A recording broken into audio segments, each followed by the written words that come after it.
bil muslimin, sifat kasih sayang, perhatian, menyantuni, itu sesuatu yang wajib dan hak mereka. Olehnya itu kalau membantu orang yang susah, yang miskin, apalagi dari uang zakat, jangan menunggu mereka terima kasih.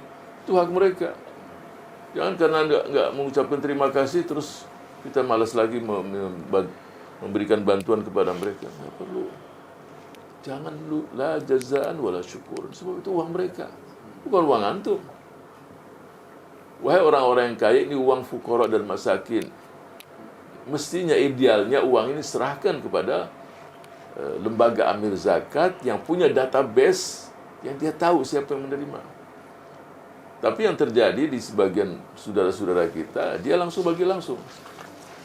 Ya, saya tidak melarang yang demikian, tapi yang paling indah adalah ada lembaga yang memang profesinya, tugasnya sebagai pengumpul zakat dan menyalurkan.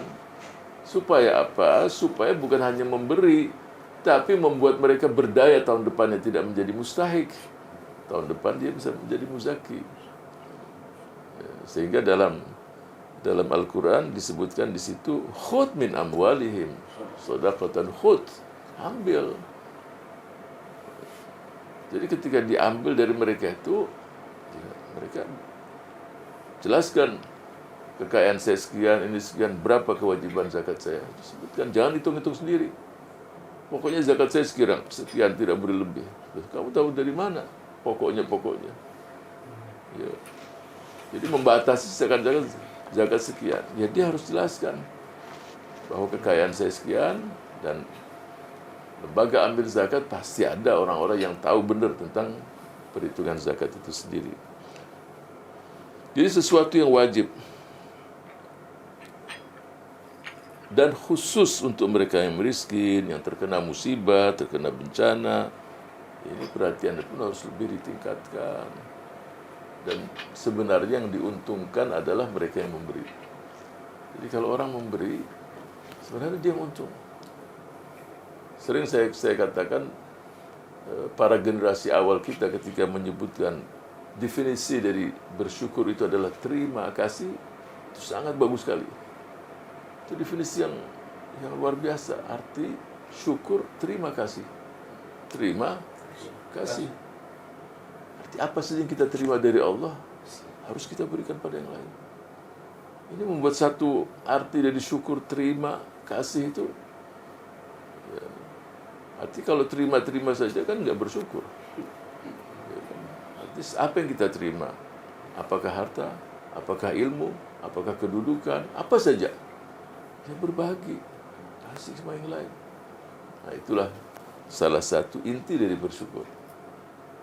Salah satu bukti kita bersyukur sama Allah. Bersyukurnya kita beri sama orang. Kita tersenyum, ya berikan sama yang lain juga supaya tersenyum. Tidak mungkin di dunia ini manusia akan mendapatkan kebahagiaan 100%. Coba buktikan, ada yang enggak kebahagiaan? Tidak mungkin kebahagiaan tadi bertambah kecuali dia berbagi pada yang lain. Ketika dia berbagi, dia menikmati kebahagiaan. Nah, saya ceritakan satu peristiwa.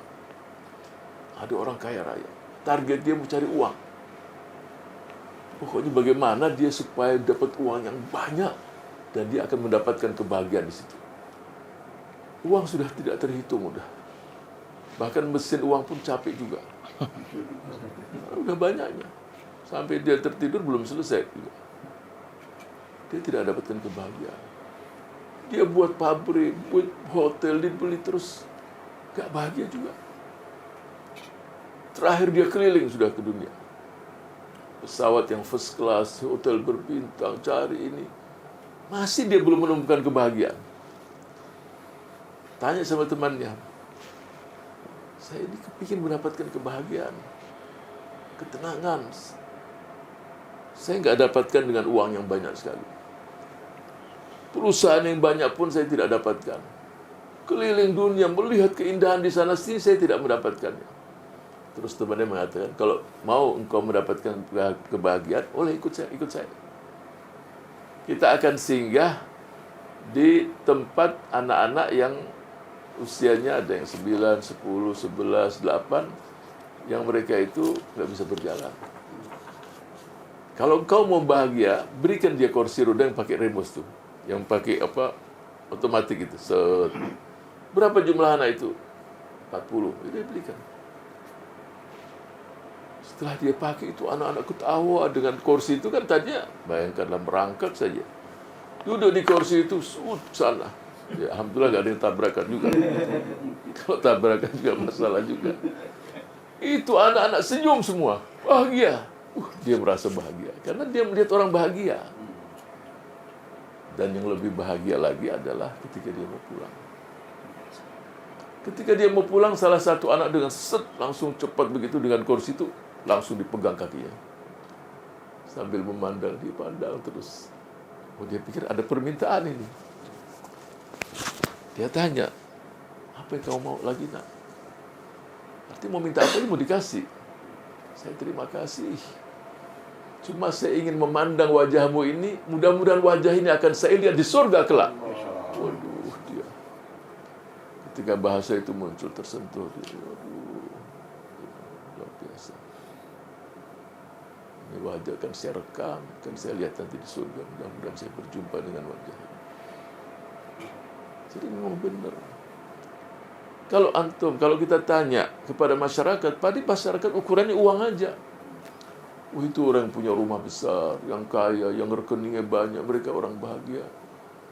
Ketika didapatkan tidak bisa tidur kecuali dengan pil dulu tuh. Itu yang kaya raya itu.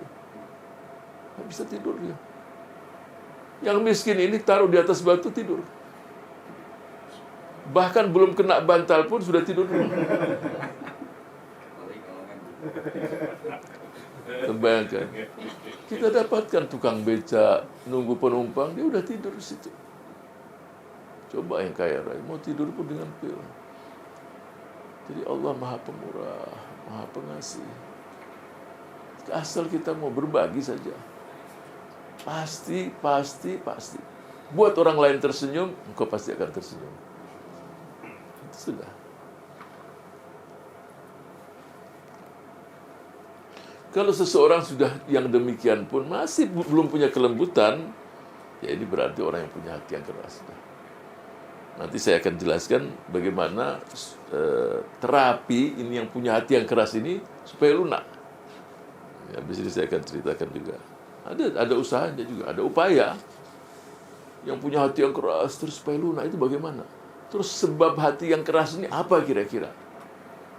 Setelah ini kita akan jelaskan. Jadi kalau sudah tidak ada di hatinya ini sifat lembut, wal'iyadu billah, yang kita khawatirkan adalah memang sifat rahmat itu sudah dicabut oleh Allah dari orang tersebut. Yang sisa memang sifat yang keras saja.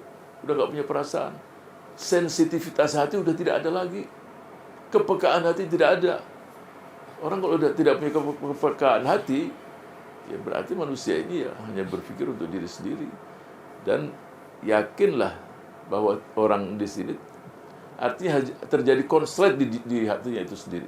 Ada sesuatu yang tidak beres pasti.